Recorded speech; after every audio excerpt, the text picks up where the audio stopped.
जय Hind defence lovers. आज की टॉप हेडलाइंस कुछ इस प्रकार हैं। इंडियन आर्मी की सर्विस में इंडक्ट हुआ साइलेंट किलर। इंडियन नेवी के स्वदेशी सोनार परियोजना के लिए इंडियन फर्म ने जर्मन फर्म के साथ करी partnership.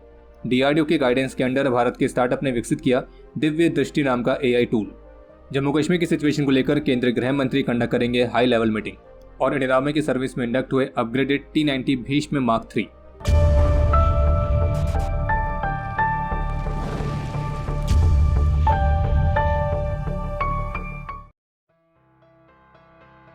Nagpur based solar industries ने इंडियन आर्मी को भारत के स्वदेशी नागास्त्र 1 लॉइटरिंग म्यूनिशन का पहला बैच सफलतापूर्वक डिलीवर कर दिया है। और नागास्त्र 1 जो कि एक यूएवी बेस्ड लॉइटरिंग म्यूनिशन है, जिसे आप सुसाइड ड्रोन भी कह सकते हैं, तो इसे खास तौर पर एक एरियल एम्बुश सिस्टम के तौर पर एक्ट करने के लिए डिजाइन किया गया है। और लॉन्च होने के बाद इसका प्राइमरी फंक्शन रहता है पहले टारगेट के ऊपर होवर करना और फिर सही समय पर उस टारगेट पर सटीकता से स्ट्राइक करना। जो नागास्त्र 1 है वो 4500 मीटर्स की ऊंचाई तक ऑपरेट कर सकता है। इसे दिन और रात किसी भी तरह की स्थिति में ऑपरेट करने के लिए डे नाइट सर्विलेंस कैमरास के साथ इक्विप किया गया है।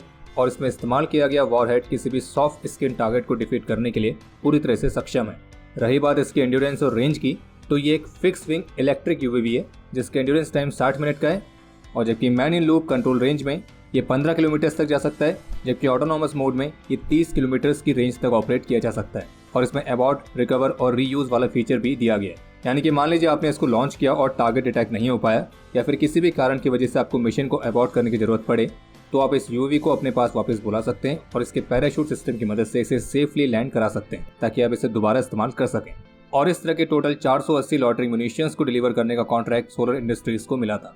और बाकी जिस हिसाब से एलओसी के पार मौजूद लॉन्च पैड्स पर सुमरों की संख्या आजकल कुछ ज़्यादा बढ़ गई है और कुछ सुमर घुसपैठ करने का प्रयास भी कर रहे हैं, तो ऐसी स्थिति के लिए भी नागास्त्र 1 एक परफेक्ट वेपन है, क्योंकि ये दुश्मन के ट्रेनिंग कैंप, उनके लॉन्च पैड्स, घुसपैठिए, इन सभी पर प्रिसाइज स्ट्राइक कर सकता है। और वो भी बिना हमारे सोल्जर्स की जान को रिस्क में डाले। इन ड्रोन्स में इलेक्ट्रिक प्रपल्सन लगा हुआ है जिसके चलते काफ़ी साइलेंट भी हैं और ये लो एकॉस्टिक सिग्नेचर के साथ भी आते हैं। यानी कि आसान शब्दों में कहें तो इन्फेंट्री ऑपरेशंस के लिए काफ़ी आइडियल है। और लोअर एंड थ्रेट्स को न्यूट्रलाइज करने के लिए ये एक बेहद ही कॉस्ट इफेक्टिव सॉल्यूशन है। और सबसे बड़ी बात ये स्वदेशी है और इसमें 75% तक के स्वदेशी कंटेंट का इस्तेमाल किया गया है। भारत की एक इंजीनियरिंग फर्म जिसका नाम है CFI फ्लूइड कंट्रोल लिमिटेड, तो इसने जर्मनी की एक फर्म जिसका नाम है एटलस इलेक्ट्रॉनिक, इनके साथ पार्टनरशिप करी है। और इस पार्टनरशिप के तहत CFI fluid control limited Indian navy के लिए 12 स्वदेशी लो फ्रीक्वेंसी की वेरिएबल डेप्थ सोनार सिस्टम्स को सप्लाई करेगी। और आपको बता दें कि German firm Atlas electronic Germany की थाइसेनक्रप मरीन सिस्टम्स की ही एक डिवीजन है। बाकी इस पार्टनरशिप के तहत जो सोनार्स इंडियन नेवी को डिलीवर किए जाएंगे उनका इस्तेमाल होगा इंडियन नेवी की एंटी सबमरीन वॉरफेयर वेसल्स में। और इससे पहले एटलस इलेक्ट्रॉनिक ने जो इंडियन नेवी के लिए एक्टिव टोड एरे सोनार्स को सप्लाई किया था, तो उसमें इन नए सोनार सिस्टम्स की जो टेक्नोलॉजी है वो ऑलरेडी इंडियन वाटर्स में प्रूवन हो चुकी है। बाकी इस पार्टनरशिप के तहत जो नए सोनार सिस्टम्स बनेंगे तो वो भारत में ही प्रोड्यूस किए जाएंगे। इसके अलावा एक अपडेट यह है कि डीआरडीओ द्वारा ऑर्गेनाइज किए गए एक खास तरह के कॉन्टेस्ट जिसका नाम था dare to dream innovation contest 2.0, तो इस कॉन्टेस्ट को जीतने वाली भारत की एक स्टार्टअप जिसका नाम है indigenous research solutions private limited और जिसे स्टैब्लिश किया है डॉक्टर शिवानी वर्मा ने। तो आपको बता दें कि इस स्टार्टअप ने सफलतापूर्वक एक एआई टूल को विकसित किया है जिसका नाम है दिव्य दृष्टि। और इस दिव्य दृष्टि नाम के एआई टूल की खास बात यह है कि फेस रिकॉग्निशन सिस्टम को कुछ खास तरह के फिजियोलॉजिकल पैरामीटर्स जैसे कि गेट और स्केलेटन तो इनके साथ इंटीग्रेट करता है।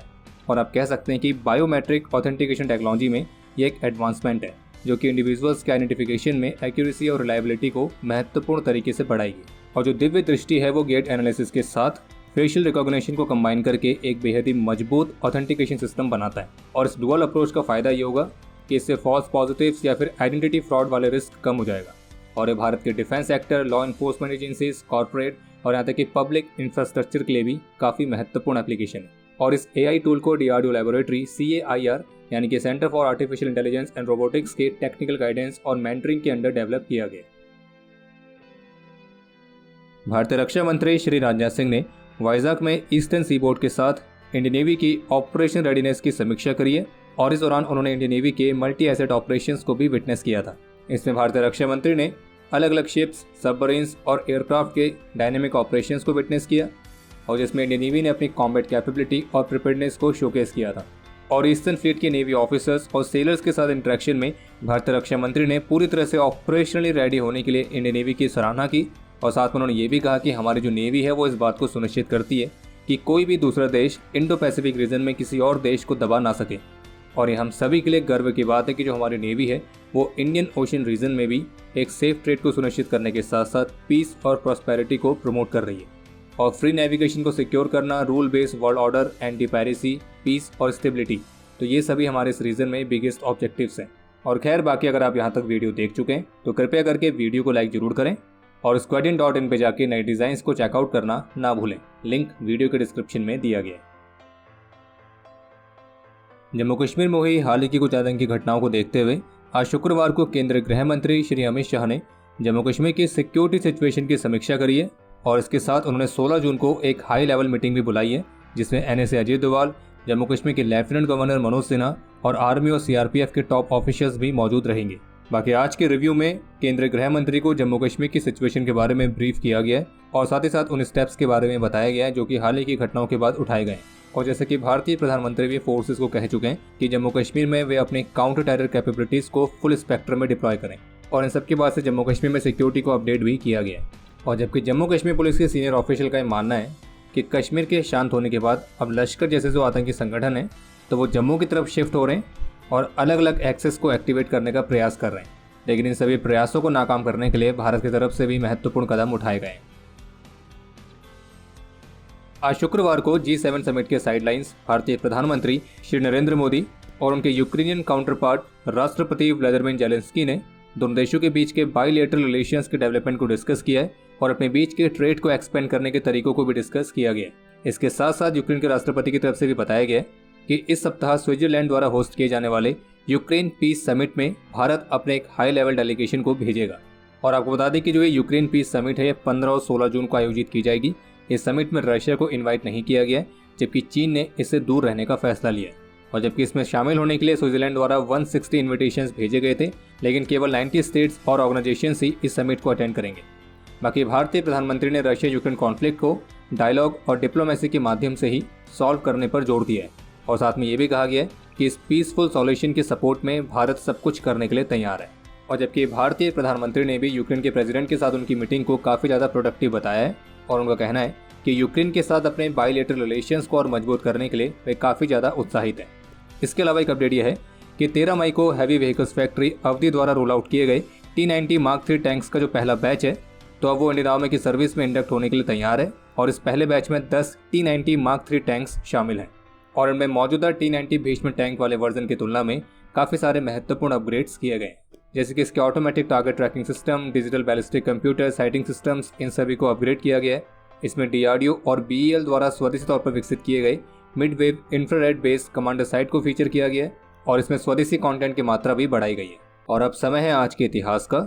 आज के दिन 1999 में कारगिल वॉर में अपने अदम्य साहस और वीरता का परिचय देते हुए हवलदार उधम सिंह वीर गति को प्राप्त हुए थे और इन्हें मरणोपरांत वीर चक्र से सम्मानित किया गया। आज के दिन 2018 में पुलवामा में अपने अदम्य साहस और वीरता का परिचय देते हुए राइफलमैन औरंगजेब खान ने अपना सर्वोच्च बलिदान दिया था और इन्हें मरणोपरांत शौर्य चक्र से सम्मानित किया गया। आज के दिन 1956 में नागालैंड में इंसर्जेंट्स का मुकाबला करते हुए लेफ्टिनेंट कर्नल जगन्नाथ राव जी चिटनिस भी वीरगति को प्राप्त हुए थे और इन्हें मरणोपरांत अशोक चक्र से सम्मानित किया गया। और आपके लिए आज का प्रश्न यह है कि जो अशोक चक्र है वो भारत के किस गैलेंट्री अवार्ड की कैटेगरी में आता है। और अब समय है आज के टॉप 3 कमेंट्स का जो ये रहे आपकी स्क्रीन पर।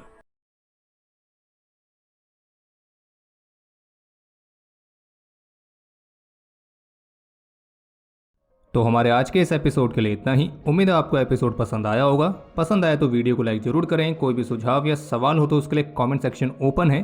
और अगर आपने अभी तक डिफेंस स्कॉट की सुपर ऐप को डाउनलोड नहीं किया है तो आज ही डाउनलोड करें और एक्सप्लोर करें डिफेंस की दुनिया को एक अलग तरह से।